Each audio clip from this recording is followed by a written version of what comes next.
You guys should share this video and have this conversation. Educate yourself. Asians are f***ed.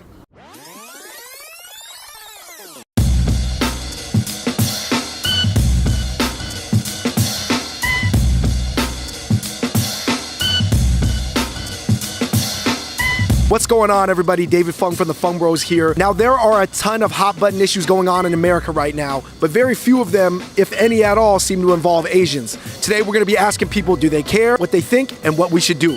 Let's find out. In most or all mainstream American national debates, Asians are left out of the discussion. Agree or disagree? Sure, agree. Agree. Most definitely. Yeah, I agree. Yeah.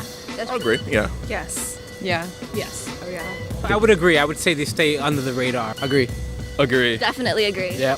Why is that? I feel like it's partly our fault because a lot of Asians, stick together. Yeah, you guys are a lot more tight-knit. Our community is not that strong compared to like black people, like white people. We as a community, Asian Americans, we're just like very comfortable where we're at. It's like, a vicious circle. Like we're not part of the conversation, so we choose not to be in that conversation. Asians tend to not speak up, so it's partly our fault. I would say we're not really discriminated against hugely in this country. I don't really have motivation to fight for my rights and stuff like that. Asians are still treated as foreign people. No matter how long we've been in America, there's always this feeling that we're not really a part of it. Some Americans don't think that Asians are part of the American fabric that makes up America. There aren't that many kind of role models to look up to. Asians have always been viewed as this silent minority. Perhaps if you have heard of the term model minority. Majority of society venerates the Asian community. It's the model minority. Asians are kind of seen as the model minority, so they're kind of left out of discussions because they don't fit in the minority bucket, nor do they fit in the white bucket. The original conception of Asian Americans as being a model minority was to keep black people in line. Asians aren't viewed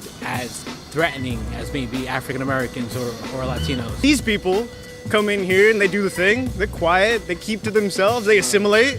Why can't you? It's kind of like the frog in the boiling water, where if you slowly heat up the water, the frog doesn't jump out. We're slowly kind of being edged out of representation, but in the end, we still get boiled. What's one thing you think that Asians enjoy about kind of being under the radar? I mean, we have so many things to do. Like in our daily lives, we have a lot of errands. So many things to focus on. We are super materialistic. We get too bogged down with this stuff. We kind of tend to forget that we are not the only minority group in this country. Like Asians, if it doesn't affect us, we kind of don't care about it. One of the pros is that you kind of feel like you're more connected to your little subculture. It does make it easier for us to kind of just slip by. I'm fine living under the radar too, because in the huge news stories, you don't really see an Asian headlining the news. So I'm really fine with it. Personally, I'm not that under the radar, but I know when I can be, in a situation. You know how to use it. I know how to use it. When the cops come? Racial profiling is a thing. It's not that I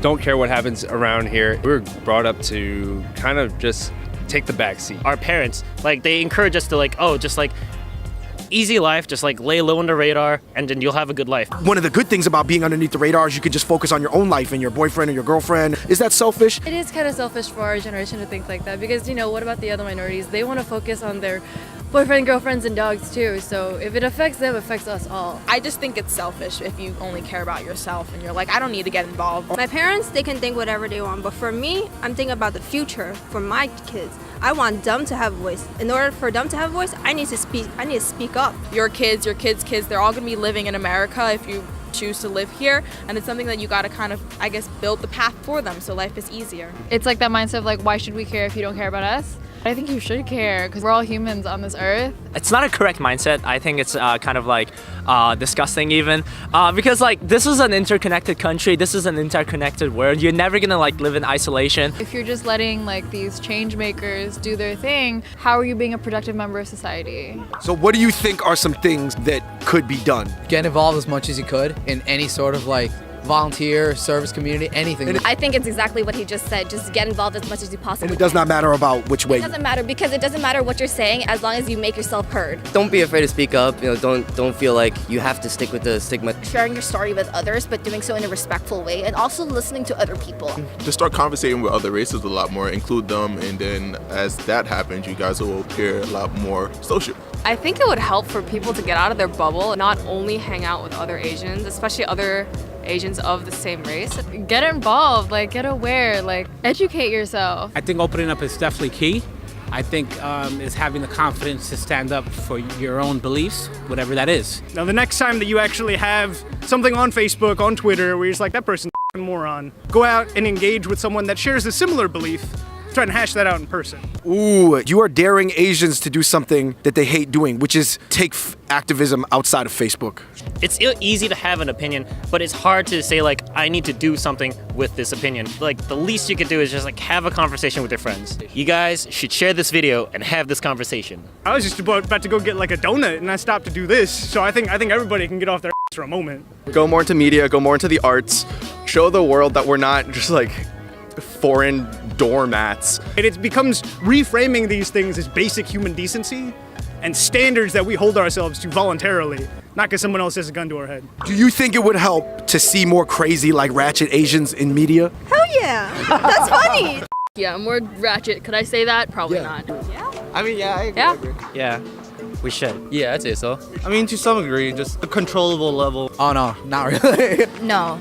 No. I think we have enough of that already. You know, it might actually work. I definitely think you need it. I think when I saw Rich Brian Now came out, I was like, yes, it's showing other Asians, like they don't have to stick with their like stereotype. I don't think like ratchet is maybe like the right description. I think definitely like more like outspoken Asian people. More Asians should be what they themselves want to be, rather than what the culture expects them to be. The ideal situation actually would be having really positive role models in every industry. That way, whatever it is that is your ambition, you see someone that you can look up to in a positive light. Do you volunteer to be that crazy ratchet Asian? Yeah. Hell yeah. No. I need to go to law school. No. Nah, it's just not me, you know? If I wouldn't. I can't do that. I mean, I don't have it in me, but there's probably people out there who are like that, yeah. Optimistic, pessimistic about the future and why? Optimistic. Definitely optimistic. Optimistic. Optimistic, but it's like 52% to like 48. I'm not really optimistic. I'm a little pessimistic. Although there's a lack of tragedy, I guess, in the past century, it's the most okay to be racist towards Asian people. Like doing like a black accent will always be offensive, but doing like an Asian or an Indian accent will never not be funny. Asians are f***ed. Yeah, like the younger generation, like we were talking about, they're kind of getting the ability because they're already kind of established. They don't need to worry about surviving as much. So they have the freedom now to engage in these conversations. The fact that we have several people in the House and Senate that are Asian American, that is a very good sign. It's a bright sign for our future as not just Asian Americans, but as an American. I'm actually from Hungary, and I got an excuse for myself, but you guys who are American citizens, you guys ought to do more than this. Come on, guys. All right, you guys, thank you so much for watching that episode of Fung Bros on the Street. Today, I was asking people if they felt Asians were involved in mainstream national issues in America. I do think that the common thread at the end of the day was that a lot of people know that Asians should be more outspoken and definitely change the way that we are perceived in American society on a widespread scale. People were a little bit intimidated about what it would take to make the change that they want to see happen. At the end of the day, I would just like to say that you personally may not want to be the person who stands out, but definitely at the very least try to support those who do. In the comments section below, make sure you let me know how you respond to my questions today, as well as any other thoughts that you might have on this issue. This is David Fung from the Fung Bros. I'm in New York City, and until next time, thank you again for watching. I'm out. Peace. The reason you have to be optimistic is that if you were born at any moment in human history and you didn't know what you were going to be born as, ethnicity, gender, you would pick 2017. You can hold that in head with the very diametrically opposed idea that this is still shitty, that we can do better, that we have to do better, but that we are still progressing. And that's something worth hanging our hats on.